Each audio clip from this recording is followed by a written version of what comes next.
Good morning everyone. So this is an early vlog, day 9 of the vlog. I'm heading out this morning to work with our Legacy Project Panel. So I'll tell you a little bit quickly about the Legacy Project Panel.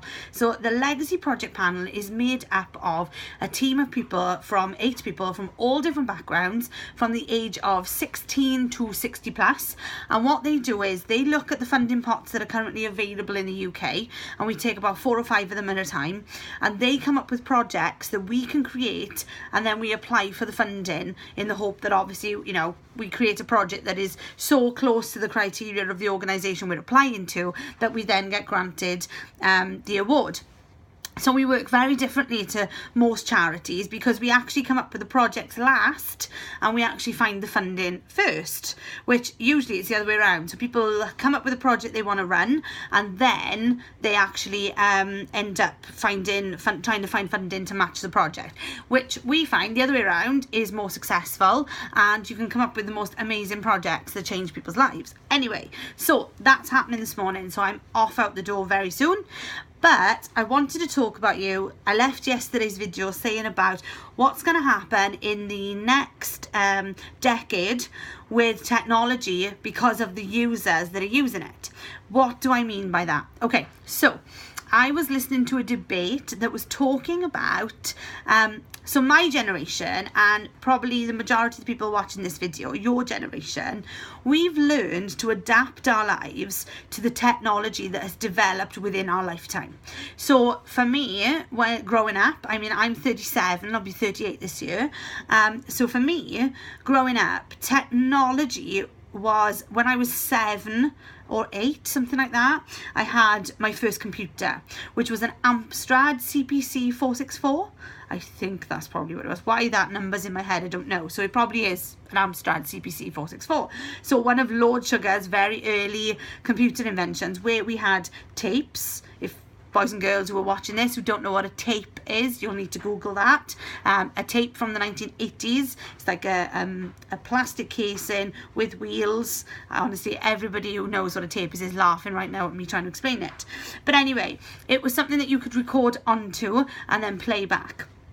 So you used to put the tape into the machine, press load, and then the computer game or program or whatever would load up on your computer to a certain extent, and then when you got that far in the game, it would then start loading again the next part of your game.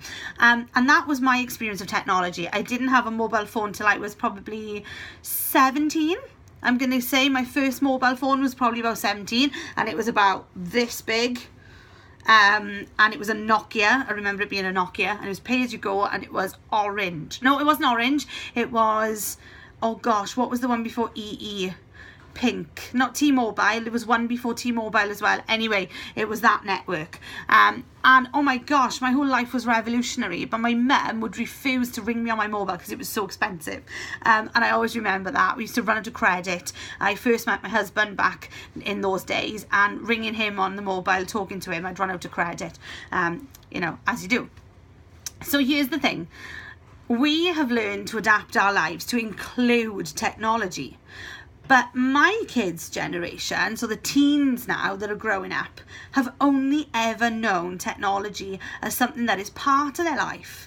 And so really they don't know what life was like without technology in it. So what are they going to now bring to the table when it comes to the world of work with such an ease and an expectation that technology is everything that we do, and it's part of everything that we do. Now at Legacy, what we have started to look at is, obviously we're going to be spending time employing this year, and we're going to be taking on quite a few members of staff and interns and apprenticeships and all things like this. And we are going to totally scrap the traditional process of a letter with a CV attached to it to apply for a job.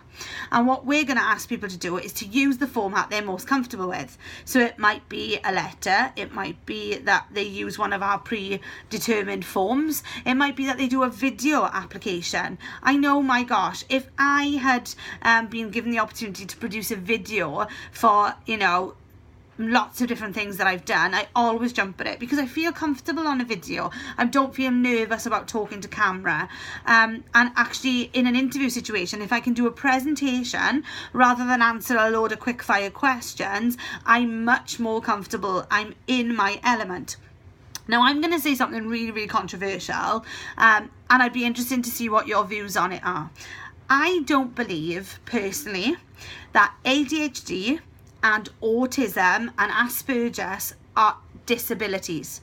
I don't believe that they are anything more than character traits, that we are all built in different ways, we function in different ways, and if society was to stop trying to fit everybody into a one-size-fits-all model of what it is to be a human being, what it is to be academic, what it is to be, you know, normal, and embrace the fact that people express themselves in different ways, people express themselves in unusual ways, that the brains in every human being work very differently, I believe that the world could be a much more powerful, exciting place from a human perspective.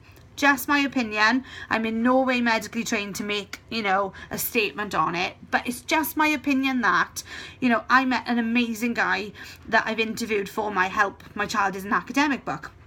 Now he has Asperger's and he's dyslexic, and he used to play professional rugby, an amazing guy, and he is really, really interested in marketing. Now, some of the marketing concepts that I've talked to him about, he has come up with the most amazing ideas that me as a creative, as a woman, as a creative, as a, you know, someone who's end toward their middle years, would never have thought of. My eldest son, Aaron, is very black and white in the way that he sees the world. So if I say to him, can you open the bottle? In my mum, if she had said that to me, can you open the bottle, she would have meant to me, can you open the bottle, take the lid off, and probably meant, could you pour it into a glass for me as well? Whereas with Aaron, if I say, can you open the bottle, he literally will just open the bottle. That is it. He is so literal, he will take what I'm saying and just follow the actions. Now, if we can learn to work with these people in our companies and use them to the best of their abilities, imagine what these people will bring to the table. So I'm really fascinated to see how we start to use technology in the way that the next generation sees it within our companies, within our organisations, and how we start to harness the way that people with Asperger's, ADHD, autism, the way that they function, how we begin to adopt those ways of working into our modern day organisations. It's a fascinating and exciting thing to embrace. I just pray to God that we start taking these labels off people and just start using them for the amazing people that they are, and putting them into our companies with the idea of letting them bring themselves forward in our organisations. So that's all I wanted to talk about today. I'd love to hear your ideas on it. If you want to keep up with the channel, then just click subscribe so that you can get notification when my next video is up. All right guys, have a good weekend.